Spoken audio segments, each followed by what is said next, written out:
siang Bapak. Ya, selamat siang. Terima kasih telah meluangkan waktunya hari ini untuk kami wawancarai. Jadi Bapak, pada kesempatan ini kami ada tugas dari kampus mengenai materi kewarganegaraan. Nah, materi yang kami angkat ini terkait dengan keharmonisan kewajiban dan hak asasi manusia. Masalah yang kami angkat dari materi ini itu tentang pelanggaran hak asasi manusia. Kenapa kamu mengangkat materi hak asasi manusia tersebut? Karena menurut kami itu selain menarik itu masalah itu juga sering terjadi di Indonesia. Oke, baik, kira-kira yang kamu lihat di Indonesia ini masalah-masalah yang sering terjadi dari pelanggaran hak asasi manusia itu seperti apa? Jadi kita langsung saja di pertanyaan gitu Bapak. Ada berapa butir pertanyaan di situ? Kalau tidak salah total Bapak 5. Oke, lanjut ya. Jadi pertanyaannya Bapak, kan kita sudah tahu tuh di Indonesia ini sering terjadi aborsi. Ya. Nah, aborsi ini salah satu tindakan yang melanggar hak asasi manusia. Terus bagaimana dengan seorang ibu yang melakukan aborsi, dia melakukan aborsi karena alasannya itu dia punya suami tidak mau bertanggung jawab dan keluarganya juga tidak menerima karena kondisi ekonominya ya krisis. Bagaimana menurut Bapak terkait tindakan yang dilakukan oleh ibu tersebut? Oke, baik, itu pertanyaan nomor 1 ya. Iya. Baik, sebenarnya di sini itu saya memahami sekali untuk kondisi tersebut. Untuk melakukan hak aborsi tersebut, menurut saya itu hal yang tidak perlu dilakukan oleh pihak perempuan. Karena mau bagaimanapun bayi yang dia lahir nanti itu kan salah satu manusia yang berhak untuk hidup di dunia. Jadi untuk menurut saya melakukan hak aborsi itu menurut saya salah satu tindakan-tindakan yang tidak boleh dilakukan di Indonesia. Saya menantang betul kalau semisalnya dilakukan aborsi itu karena ada undang-undang yang mendukung ada beberapa macam dukungan seperti tidak ada tanggung jawabnya dari suami, terus tidak ada dukungan dari keluarga, terus yang ketiganya itu perekonomian mereka itu berkurang. Saya itu tidak setuju sekali kalau misalnya hal-hal seperti itu diizinkan di Indonesia, karena di mana Indonesia ini negara-negara hukum. Memang negara-negara hukum di Indonesia itu salah satu tindakan-tindakan yang kita dilakukan di Indonesia itu tidak boleh ada menyimpang dari hukum-hukum yang berlaku. Tapi untuk hal ini, hal yang saya paling tidak setuju sekali. Hal yang paling tidak setuju sekali oleh saya untuk melakukan aborsi dengan alasan-alasan seperti itu tadi. Oh iya Bapak. Ini walaupun ada undang-undang yang mengizinkan tindakan aborsi, tapi Bapak tetap tidak setuju? Saya tetap tidak setuju. Karena alasannya itu tadi. Karena bayi yang kita mengandung dari proses dia berbentuk di dalam perut rahim perempuan itu sampai dia berbentuk bayi itu manusia ya, manusia. Dikatakan manusianya nanti dia ketika dia sudah dilahirkan di dunia, dia berhak untuk hidup. Hal-hal tersebut itu tidak boleh dilakukan.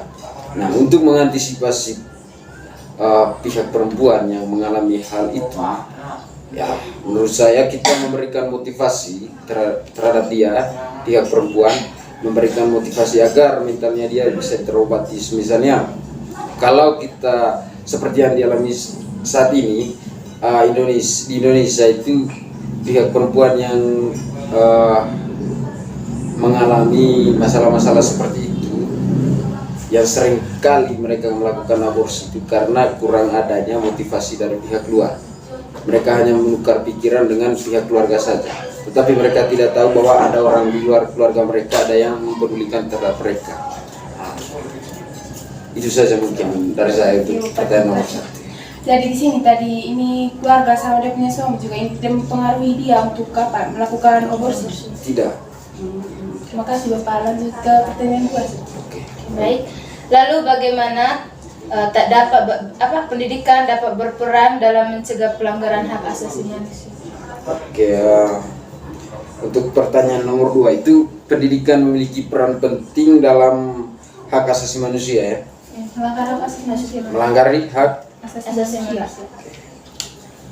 dalam hal ini mempromosikan tentang nilai-nilai kemanusiaan itu penting. Kita sebagai orang yang berpendidikan itu mempromosikan hal-hal nilai moral yang sangat penting di lingkungan masyarakat, itu sangat mempengaruhi keamanan dan merawat semua undang-undang yang berlaku di Indonesia. Jadi saran saya untuk kita yang masih dalam proses bangku pendidikan, kita tidak boleh mengabaikan hal-hal yang dilakukan oleh masyarakat setempat atau lingkungan setempat itu yang melanggar hak-hak asasi manusia.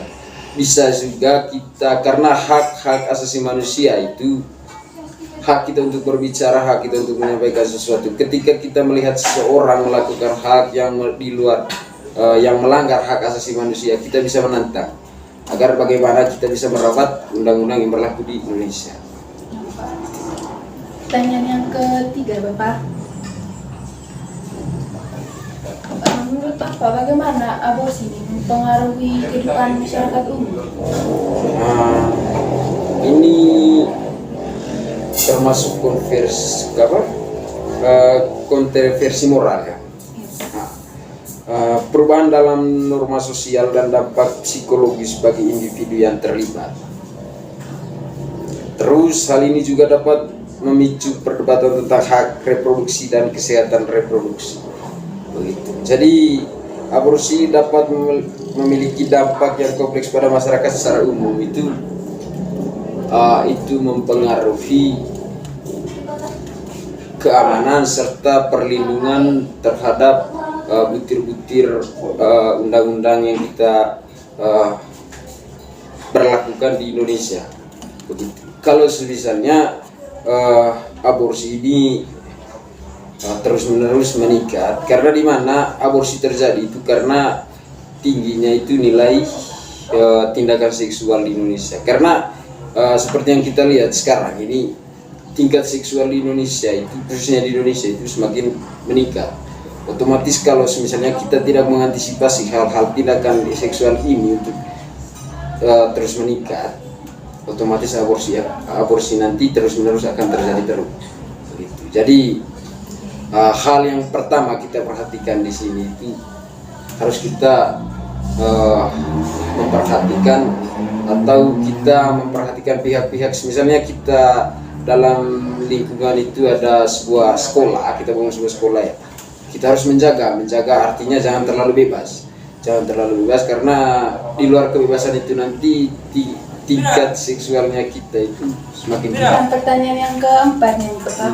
Seandainya Bapak di lingkungan sekolah Bapak ini ada siswa yang hamil tanpa disengaja atau tidak diinginkan. Nah, bagaimana upaya Bapak untuk mengatasi siswa tersebut supaya dia nanti tidak melakukan aborsi? Nah, maksudnya itu kasus pemerkosaan begitu. Iya. Karena mengalami kehamilan itu yang tanpa disengaja atau tidak disetujui oleh pihak perempuan, salah satu tindakan pemerkosaan.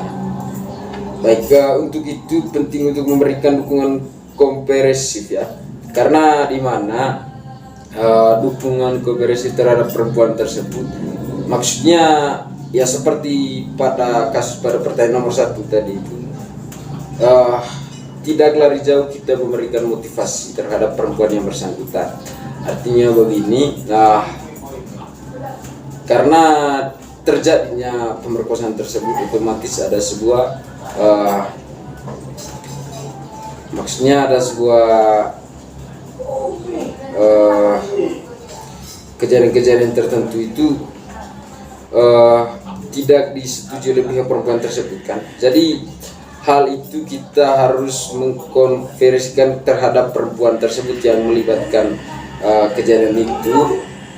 Kita membuat sebuah pertanyaan yang bisa membuat dia mengobati mentalnya agar mental dari perempuan tersebut yang bersangkutan itu bisa terobati dan tidak ada terpengaruhnya nanti pas dia masih dalam kehamilan dia melakukan tindakan aborsi, karena melakukan tindakan aborsinya dia nanti kan itu termasuk dalam sakit mentalnya dia, itu kan tanpa ada motivasi dari luar. Tidak, maksudnya di sini tadi Bapak, upaya yang Bapak lakukan terhadap ini siswa yang masih hamil yang tidak diinginkan kan, supaya nantinya dia itu tidak melakukan aborsi. Oh, itu tadi memberikan motivasi terhadap dia, maksudnya memberikan motivasi terhadap dia tetap kuat terima apa mungkin itu jalan hidupnya dia ya, untuk proses persalinan ke rumah sakitnya nanti mungkin kita ada rezeki ya, atau orang di luar kita juga ada rezeki ya, siap bantu untuk dia untuk melakukan proses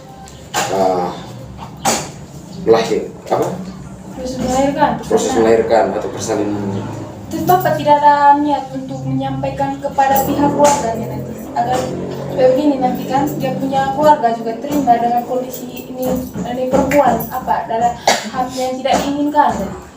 Oke, dalam proses memberikan motivasi itu semestinya kita bertanya dulu apakah dari pihak keluarga yang perempuan yang bersangkutan itu sudah tahu atau belum. Kalau misalnya belum tahu ya, untuk kasih tahu ke pihak keluarga dari perempuan tersebut, kita siap ikut. Artinya begini, memberikan motivasi terhadap perempuan yang bersangkutan tadi, sekaligus kita memberikan motivasi terhadap keluarga yang bersangkutan. Terima kasih Bapak. Pertanyaan yang kelima nih, seandainya nih di lingkungan masyarakat nih sudah perempuan yang telah melakukan aborsi, otomatis kan dia punya mental masih terpengaruh. Lalu untuk bersosialisasi di tengah masyarakat kan pasti dia masih ada rasa tertekan. Nah, bagaimana upaya yang baik dari Bapak supaya ini perempuan tidak ada rasa beban ya sudah? Itu maksudnya agar perempuan yang bersangkutan yang mengalami kehamilan di sebelumnya gitu kan? Tidak, maksudnya ini perempuan sudah melakukan aborsi, itu dia punya psikologis kan terpengaruh. Nah, itu kita harus membuat sebuah menciptakan lingkungan yang mendukung atau empati ya.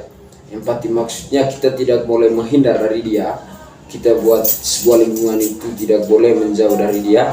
Maksudnya kita itu manusia semua ya, yang jelas kita itu adalah satu semua, maksudnya satu dalam kata manusia. Tidak boleh ada kata orang, dia dengan saya, tidak boleh. Kalau misalnya kita menggunakan kata dia ya, yang jelas dia bukan kita gitu kan.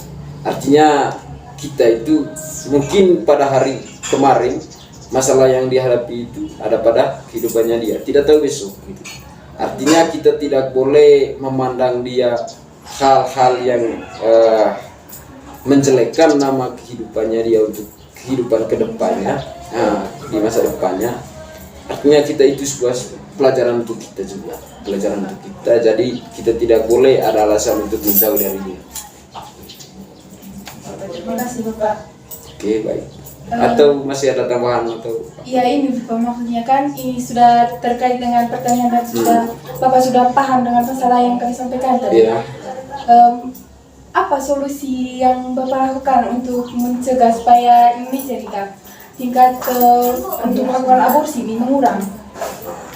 Jadi mungkin tadi itu saya sudah sampaikan. Solusi yang pertama itu memperhatikan kebebasan anak-anak remaja, memperhatikan kebebasan anak-anak remaja, karena di mana nanti ketika tingkat kebebasan anak-anak remaja mulai tinggi, otomatis tindakan seksual dapat terpengaruh juga. Tindakan seksual dapat terpengaruh karena dari kebebasan anak-anak remaja, otomatis aborsi makin menjadi-jadi dan ada terus dalam setiap tahun. Terima kasih Bapak. Mungkin Bapak ada yang ingin disampaikan untuk kami juga. Jadi begini, karena di sini tadi kebetulan kalian berdua itu kan dalam posisi pihak perempuan ya. Jadi di sini saya ingin memberikan sedikit pertanyaan terhadap kalian atau harapannya kalian ke depannya. Di mana pertanyaan ini menurut kalian untuk permasalahan aborsi ini, apakah kalian mengharapkan dalam setiap masanya nanti ada terus terjadi, atau menurut kalian hal-hal aborsi ini atau tindakan aborsi ini dalam setiap masanya sudah tidak ada lagi. Tepat, terima kasih. Tentunya dari kami ini sangat mengharapkan sekali supaya tindakan aborsi ini tidak ada. Karena kita kan sudah tahu ini aborsi ini termasuk pelanggaran hak asasi manusia. Iya. Nah, dari saya mengharapkan ini tindakan aborsi ini sudah tidak ada lagi. Solusi yang saya berikan supaya tidak adanya ini tindakan aborsi dari itu, memberikan edukasi terkait dengan kesehatan reproduksi. Nah, dengan mengedukasikan kesehatan reproduksi ini nanti kan, yang seperti yang Bapak jelaskan tadi, supaya tidak ada remaja yang melakukan seks bebas, toh.